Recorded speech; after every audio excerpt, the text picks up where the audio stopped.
ETV YouTube channels లో మీ వ్యాపార ప్రకటనల కోసం ఈ నంబర్కి కాల్ చేయండి.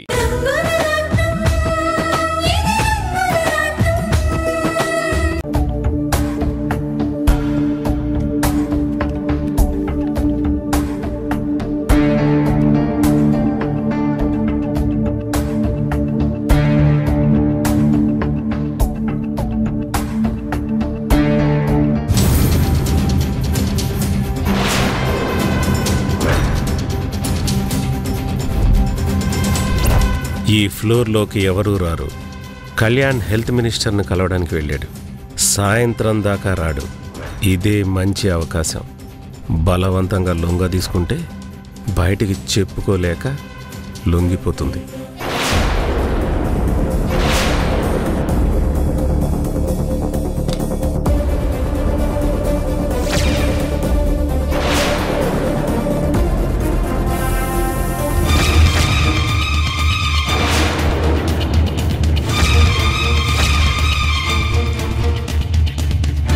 డోర్ ఎందుకు వేశారు సార్? ఆడా మగ ఒకే గదిలో ఉన్నప్పుడు డోర్ పడింది అంటే దాని అర్థం ఏంటో ఆ మాత్రం అర్థం కాదా? పిచ్చి పిచ్చి వేషాలు వేస్తే పళ్ళు రాలగొడతాను అని ఇదివరకే చెప్పాను, మర్చిపోయావా? నిన్ను వదిలేద్దామనుకున్నాను సీత. నీ అందం నన్ను వదలనివ్వటం లేదు. ప్లీజ్ ఒప్పుకోవా? 4 గోడల మధ్య జరిగింది నలుగురికి తెలీదు. మన మధ్యే ఉంటుంది. అసలు నువ్వు మనిషివా పసువా? ఒక్కసారి చెప్తే అర్థం కాదా నీకు? నిన్ను చూడగానే ఇంత బావుంది అని ఒక మనిషిలా నా మనసులో ప్రేమ పొంగింది. నీ అందాన్ని చూడగానే అనుభవించాలని పశువులా కోరిక కలిగింది. అది తీరే వరకు నువ్వు నన్ను ఏమనుకున్నా నా కోరిక తీర్చే చాలు. మృగంలా ప్రవర్తిస్తే నీకు శిక్ష కూడా అలాగే ఉంటుంది, అది మర్చిపోకు. సీత, ఇంత అందాన్ని చూస్తూ కళ్యాణ్ ఎలా తట్టుకుంటున్నాడో, నిన్ను ముట్టుకోకుండా ఎలా ఉన్నాడో నాకు అర్థం కావడం లేదు. నేను మాత్రం ఈరోజు నిన్ను సొంతం చేసుకోకుండా ఉండలేను సీత. కావాలంటే నీ కాళ్ళు పట్టుకుంటాను, కోరుకుంటే నీకు లక్షలిస్తాను. నన్ను సుఖపెట్టవా? నువ్వు కూడా సుఖపడతావు. ప్లీజ్ సీత, నీ కాళ్ళు పట్టుకుంటాను. వద్దు, నువ్వు నా దగ్గరికి రావద్దు. వద్దు సార్, మర్యాదగా చెప్తున్నాను. దూరంగా ఉండలేకే కదా ఇంతకు తెగించాను. సీత, కాదనకు. వద్దు సార్, రావద్దు సార్. ప్లీజ్ సీత, ప్లీజ్, వదలు, వద్దు, వదలండి. వదలండి, వదలు, వదలండి.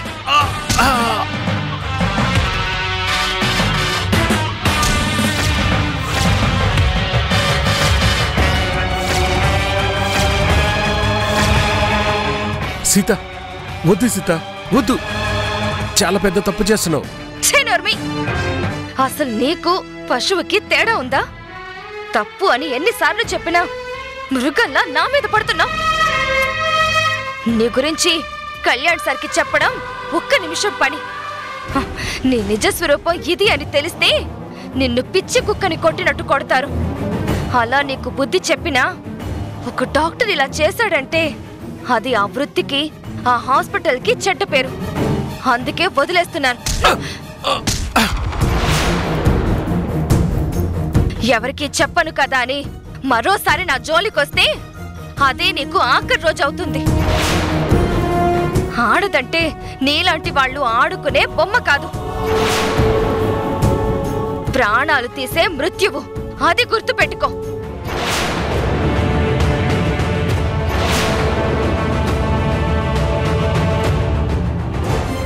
ఇది చెప్పింది నిజమే.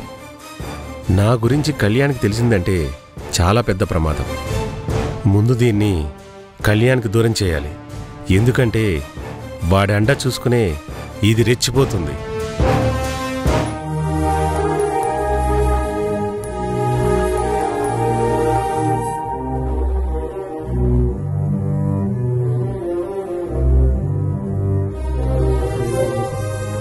సార్, అదే సార్ ఆశ్రమానికి సంబంధించి 100 బస్తాల బియ్యం, 10 బస్తాల కందిపప్పు, 2 బస్తాల మినపప్పు, శనగపప్పు, పంచదార, 100 లీటర్ల నూనె ఇవి కావాలి సార్.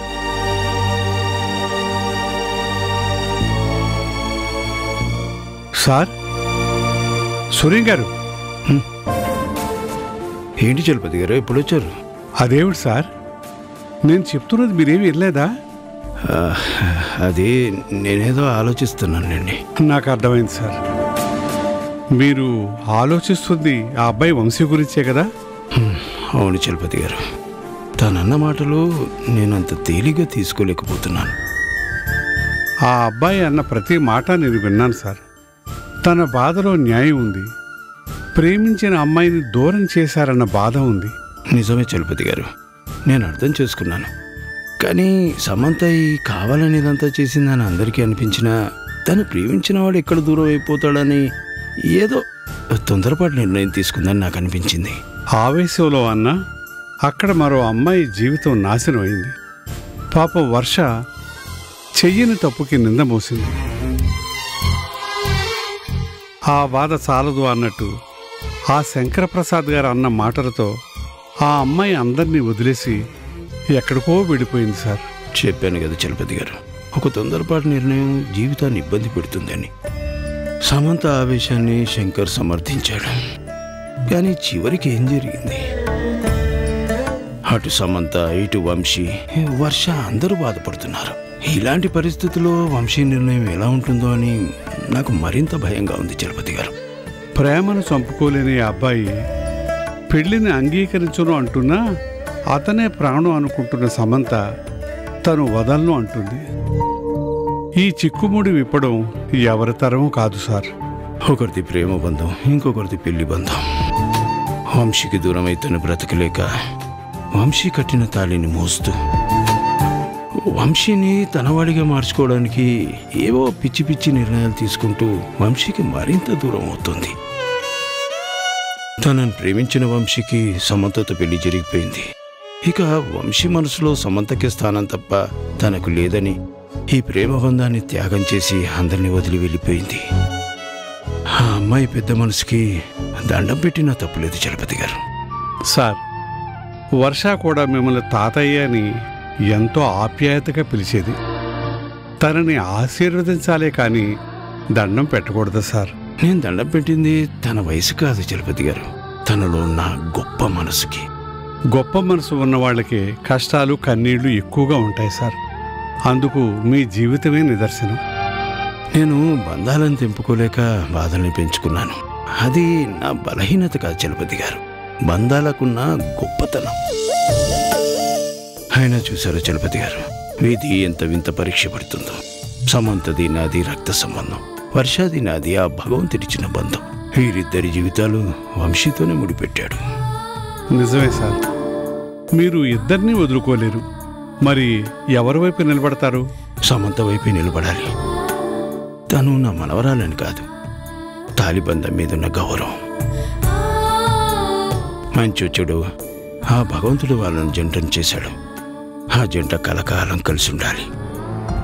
కానీ వంశీ తీసుకునే నిర్ణయం ఏమిటో తెలియకుండా మీరు ఏ నిర్ణయం తీసుకుంటారు సార్? అదే చలపతి గారు నేను ఆలోచిస్తున్నాను. వంశీ ఏ నిర్ణయం తీసుకుంటాడా అని, నేనే నిర్ణయం తీసుకోవాలా అని.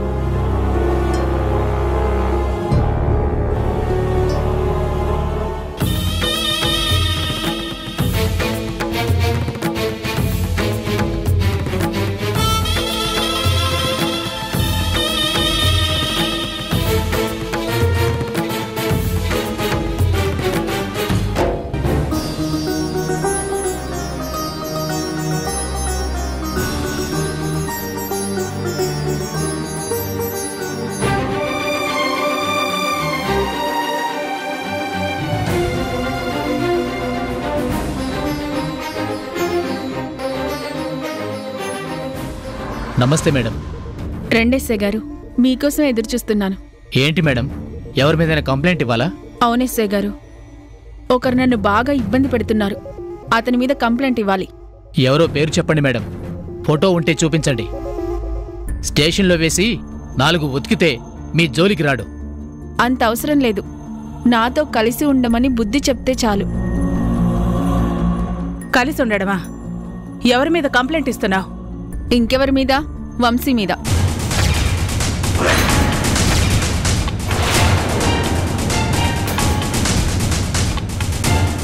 ఏంటి శామ్, వంశీ మీద పోలీస్ కంప్లైంటా? అవును తాతి. వంశీ నా భర్త కదా, చట్ట ప్రకారం నాతో ఉండాలి కదా. నన్ను వదిలేసి వర్ష గురించి ఆలోచించకూడదు కదా. భార్యని బాధ పెడితే గృహహింస చట్టం కింద కేసు బుక్ చేయొచ్చు కదా తాతి. అలా కేసు బుక్ అయితే పరువు పోతుందని భయపడి వంశీ నా దగ్గరకు వస్తాడు, నాతోనే ఉంటాడు. అందుకే వంశీ మీద పోలీస్ కంప్లైంట్ ఇస్తున్నాను. ఎస్ఐ గారు, కేసు బుక్ చేయండి.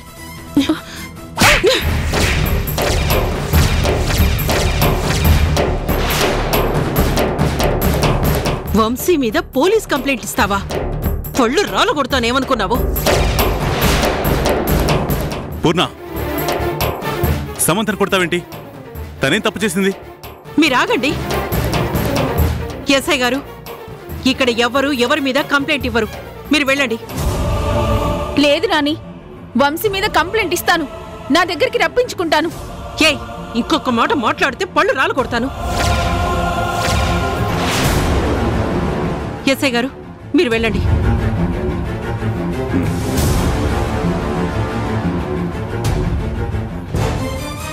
ఏంటి పూర్ణ, నీకేమైనా పిచ్చా? పిచ్చి నాకు కాదండి, సమంతకి. అందుకే ఇలా పిచ్చి పిచ్చిగా ప్రవర్తిస్తోంది. దాని పళ్ళు రాలగొట్టడం మానేసి నన్నంటున్నారేంటి? మరేం చేయమంటావు నాని? ప్రేమగా మాట్లాడితే పట్టించుకోడు, అరిచి చెప్తే తప్పంతా నాదే అంటున్నాడు. ఆఖరికి సిగ్గు విడిచి మత్తు మందు కలిపి సొంతం చేసుకోవాలనుకుంటే ఎలా మాట్లాడాడో నువ్వు విన్నావు కదా. అందుకని పోలీస్ కంప్లైంట్ ఇస్తే సర్దుకుపోతాడా? నీతో కలిసి కాపురం చేస్తాడనుకుంటున్నావా? పరువుకి భయపడైనా తల వంచుతాడుగా. ఏదో ఒక రకంగా కలుస్తాం. సమంత మంచి నిర్ణయమే తీసుకుంది. అనవసరంగా నువ్వే ఎక్కువ ఆలోచిస్తున్నావు. అవునదనా, కట్టుకున్న భార్యని వదిలేయటం చట్టరీత్యా నేరం. అది తెలియని అమాయకుడు కాదు వంశీ. అలాగైనా వాళ్ళు కలుస్తారేమో. కాపురాలు నిలబడాలంటే కావాల్సినవి కంప్లైంట్లు కాదు, కలవాల్సినవి మనసులు. అది జరగనంత వరకు గొడవలు పెరుగుతూనే ఉంటాయి. అంతేకాని వీళ్ళెప్పటికీ కలవరు. వంశీ లేకుండా శ్యామ్ బతకనంటుంది. సమంతతో కలిసి వంశీ బతకలేను అంటున్నాడు. మరి వాళ్ళని కంప్లైంట్తో కాకుండా ఎలా కలుపుతావు? ఇలా చేస్తే వంశీకి మరింత కోపం పెరుగుతుంది, కానీ మనసెందుకు కరుగుతుంది? తప్పు వంశీది అని కంప్లైంట్ ఇస్తారు, అంతవరకు బానే ఉంది. కానీ వంశీ ఊరుకుంటాడా? సమంత చేసినవన్నీ పోలీసులకి చెప్పి అందుకే దూరంగా ఉంటున్నాను అంటే పరువు ఎవరిది పోతుందండి? తప్పులు మనవైపు పెట్టుకుని ఏం చేశాడని వంశీ మీద కంప్లైంట్ ఇస్తారు? అది ఆలోచించారా మీరు? అంటే ఏంటి నాని, వంశీని మర్చిపోవాలా? అదే గనక జరిగితే నాకు చావు తప్ప వేరే మార్గం లేదు.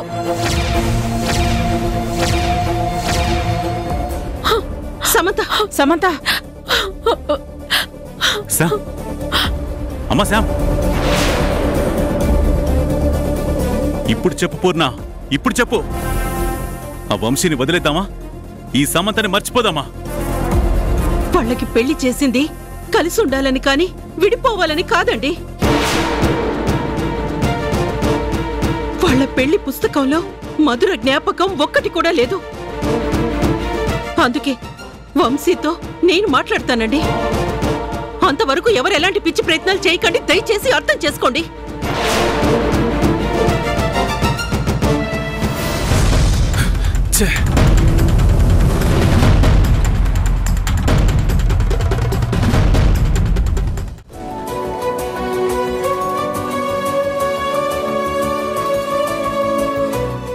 బేబీ, బేబీ బేబీ వస్తున్నా మమ్మీ. ఏంటి మమ్మీ? టిఫిన్ రెడీ అయింది, అల్లుడు గారిని రమ్మను. లేట్ అయితే పాపం టిఫిన్ తినకుండానే వెళ్ళిపోతారే. లేదు మమ్మీ, ఈ రోజు టిఫిన్ తినకుండా పంపించే సమస్య లేదు. వెళ్ళి పిలుచుకుని రాపో. అలాగే mummy. Good morning madam. Good morning Shiva, correct టైంకి వచ్చావు.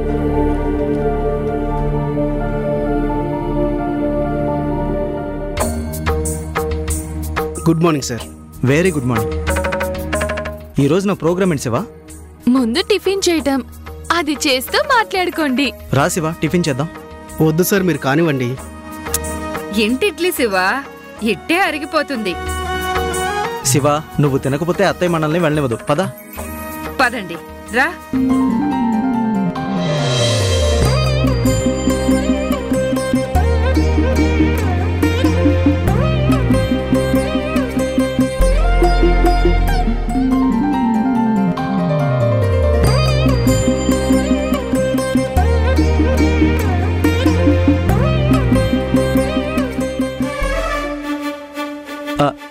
చాలు సుష్మా, టిఫిన్ లైట్గా తినాలి, అంతేగాని నిద్ర వచ్చేలాగా తినకూడదు.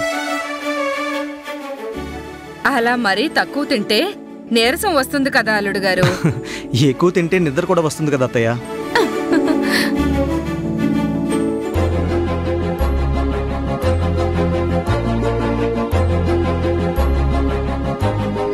శివ, ఈరోజు పేపర్లో న్యూస్ ఏంటి? మన జిల్లాలో స్పెషల్ ఇష్యూస్ ఏమైనా ఉన్నాయా?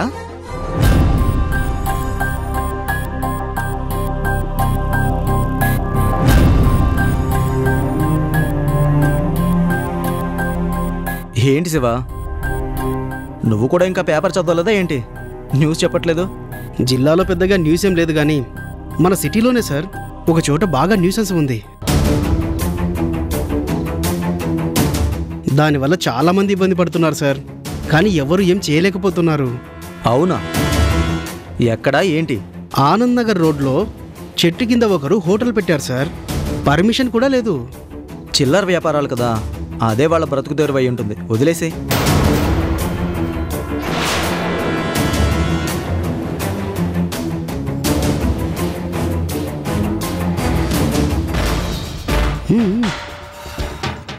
సార్, వాళ్ళు చిల్లర వ్యాపారులు కాదు సార్, అక్కడ పెద్ద దందా నడిపిస్తున్నారు. ఎవరైనా పెద్ద గొడవలు చేస్తున్నారు సార్. అవునా? మరి ఇంత జరుగుతుంటే ఎవరు కంప్లైంట్ ఇవ్వలేదా? ఇచ్చారు సార్, చాలా కంప్లైంట్స్ ఉన్నాయంట. ఆ హోటల్ వల్ల ఉదయం 11 నుంచి సాయంత్రం 4 గంటల వరకు ఒకటే ట్రాఫిక్ జామ్, యాక్సిడెంట్ కూడా అవుతున్నాయంట సార్. అవునల్లుడు గారు, మొన్న ఏదో పనుండి నేను ఆ రూట్లోనే వెళ్ళాను. పండగ సీజన్లో టోల్ గేట్ దగ్గర ట్రాఫిక్ జామ్ అయినట్టు అయ్యింది. ఆఖరికి అంబులెన్స్ కూడా దారివ్వలేదు తెలుసా. పాపం, అందులో మనుషులు ఉన్నారో పోయారో కూడా తెలీదు. మరి ఇంత జరుగుతుంటే ట్రాఫిక్ డిపార్ట్మెంట్ పోలీసులు ఏం చేస్తున్నారు? ఎందుకు యాక్షన్ తీసుకోలేదు? భయం సార్, చెప్పాను కదా, ఎవరైనా వెళితే వాళ్ళు గొడవలు పెట్టుకుంటున్నారని. అందుకే వాళ్ళ జోలికి ఎవరూ వెళ్ళటం లేదు sir.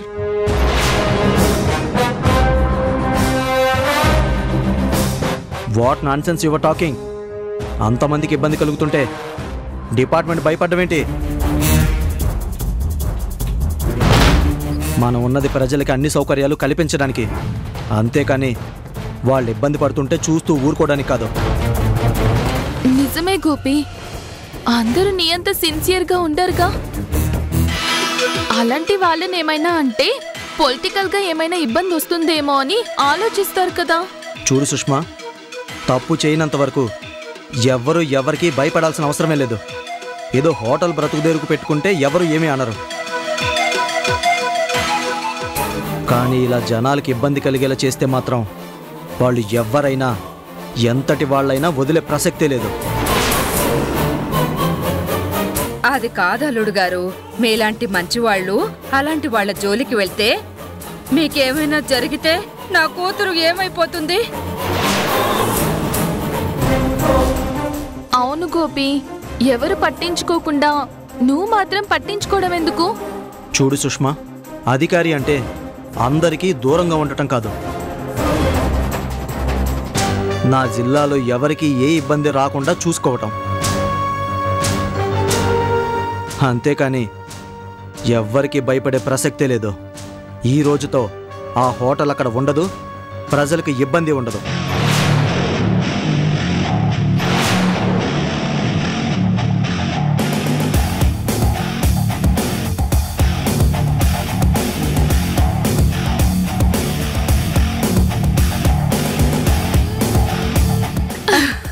Baby Shiva, super. Thank you madam.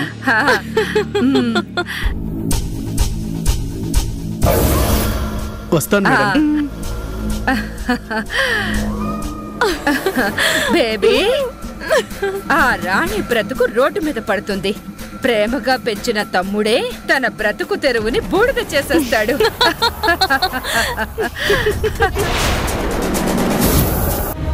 ఏంటన్నయ్యా, Vamsi మీతో చెప్పాడా? అది